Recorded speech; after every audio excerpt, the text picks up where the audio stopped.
Hello everyone and welcome back to another video. For those of you who are new here, this is part of our P&O Cruises Norwegian Fjords cruise series, sailing to Stavanger, ALESUND, Olden and Haugesund. I've already uploaded a mini ship tour and cabin tour showing where we stayed during our 7-night voyage around Norway, so be sure to check those out. In today's video I'll be showing you around the beautiful city of Stavanger, our first port of call on this cruise. Stavanger is rich in Viking history and Norwegian troll folklore, making it a fascinating place to explore alongside its beautiful scenery and charming streets. To kick things off in Stavanger, we hired some e-scooters through an app to ride around the city, partly for a bit of fun and partly to see what we could discover. So let's get into it.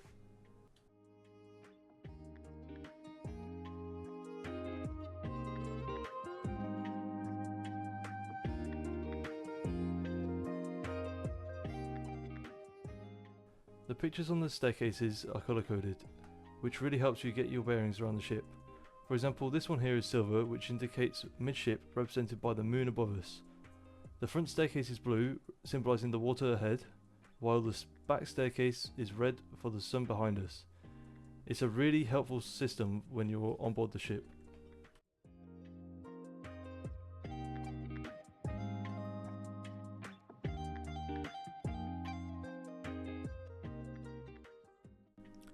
To get into the town, once you've stepped off the ship, you'll want to head left towards the harbour area. If you're unsure, you can always follow your fellow passengers, as most people tend to head in that direction anyway.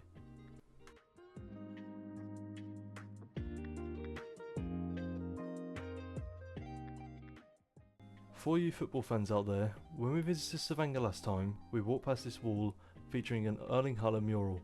However, on a second visit, it seemed to have been either covered up or removed. We're not entirely sure what happened to it. If you're a big Haaland fan, P&O also offer an excursion called In the Footsteps of Haaland and Brian, which takes you on a train journey to Brian, the town where Haaland grew up and started his football journey.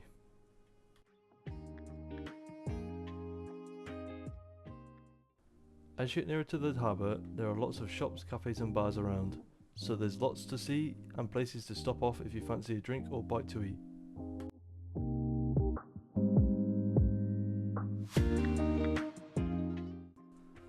So the Ride app is what you want to download to your mobile phone, and then you can add your card payments like this. So you select one of those and you add it to the app, and then if you select one of the scooter icons, you can see how much battery life is left on your scooter. You want to get one that has at least 50% on your scooter. This is your satellite, so you can actually see where you can scooter around and everything.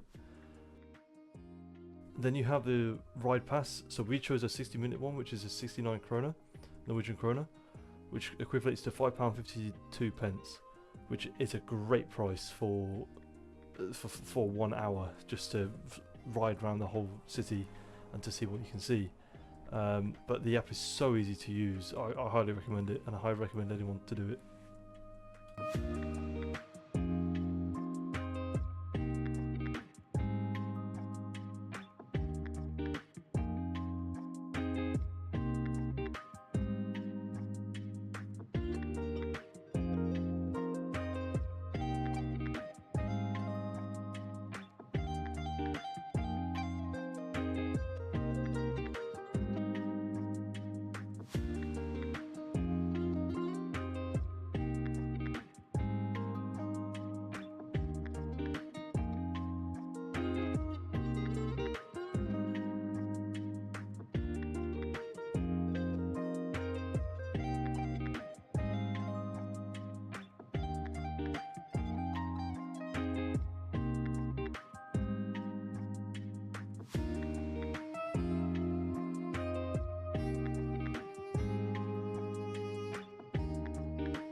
This side of the city is a perfect spot if you're visiting with children. We're not entirely sure who created it, but someone had cleverly used sea buoys and netting to build a fun climbing area and even a trampoline. And yes, of course we had to give it a go ourselves. In the same area, there's also a maritime museum, I believe. So if that's your kind of thing, it could definitely be worth checking out.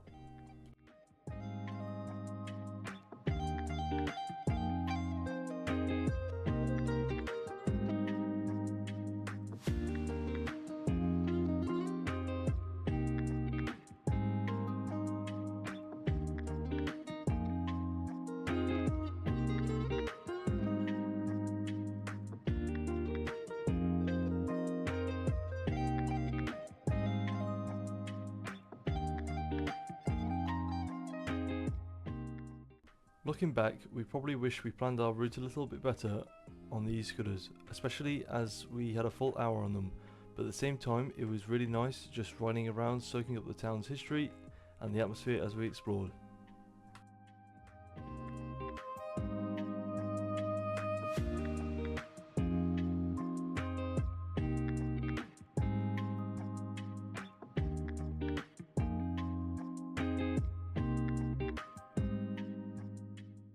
Once we finished our ride on the e-scooters, we had to park them in a designated bay or approved areas along the paths. We then had to take a photo and upload it to the app to show the e-scooters had been left safely and correctly.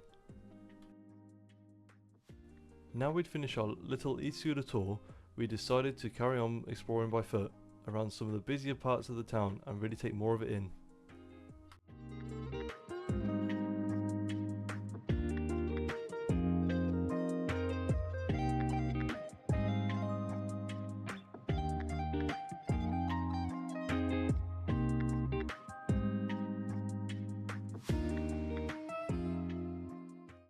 One thing to keep in mind is that the town is full of cobblestone streets and paths, so definitely wear sensible footwear. We'd recommend either walking boots or comfy pair of trainers to make exploring a lot easier.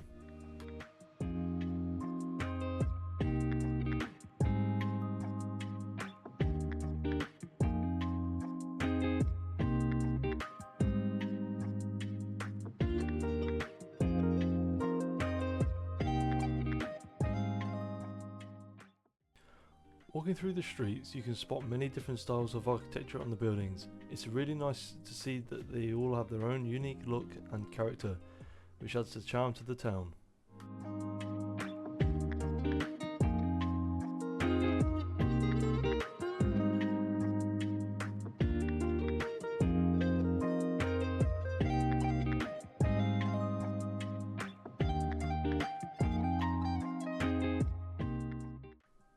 The streets are full of shops, bars, bakeries and cafes, giving the town a really lively atmosphere. This particular street is a great place to stop for a drink, soak in the picturesque buildings and snap some great photos.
This is Norway's oldest cathedral, located right here in Stavanger, and it's just a short walk from the harbour.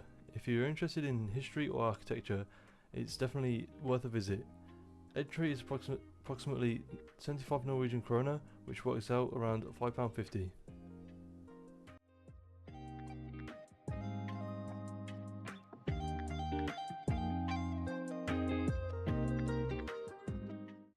Norway is very much known for its trolls and Viking history, and Stavanger in particular has a very rich connection to both. Legend has it that this lake was formed when a troll living nearby threw a massive rock which slammed into the ground just beside Norway's oldest church, creating a giant crater that later filled with water to form a lake that you see today.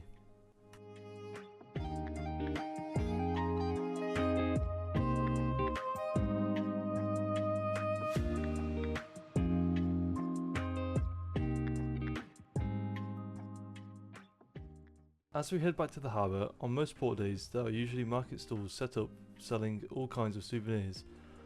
Things like baubles, magnets, keyrings and plenty more to take home.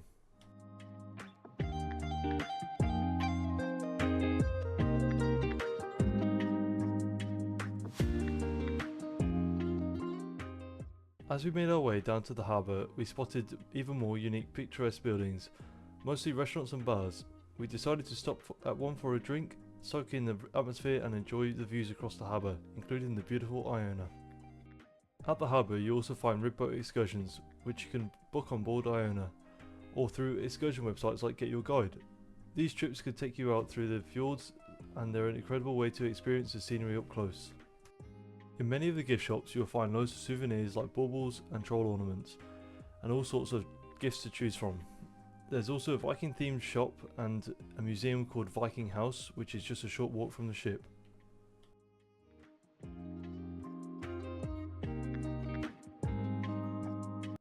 Just up from the ship terminal there's a small park and a playground nestled amongst the white houses, which is another great spot if you're visiting with children. It has slides and even trampolines, and of course we had to test them out for you again.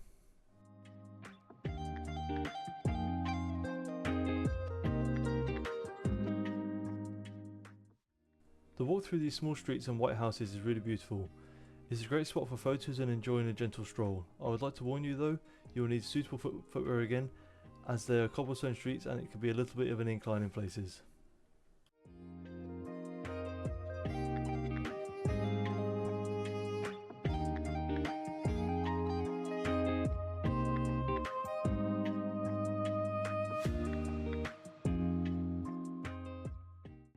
All across Stavanger, there is so much art on display everywhere you look, which really adds the character and feel to the city.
The next time we visit Stavanger, we'd love to do the Pulpit Rock hike, a roughly 5-hour walk to the top of the cliff overlooking the fjords and mountains, which from what we've heard is absolutely amazing. We also wish we'd planned our Escooter route a little bit better, but we still had a great time and managed to see loads along the way.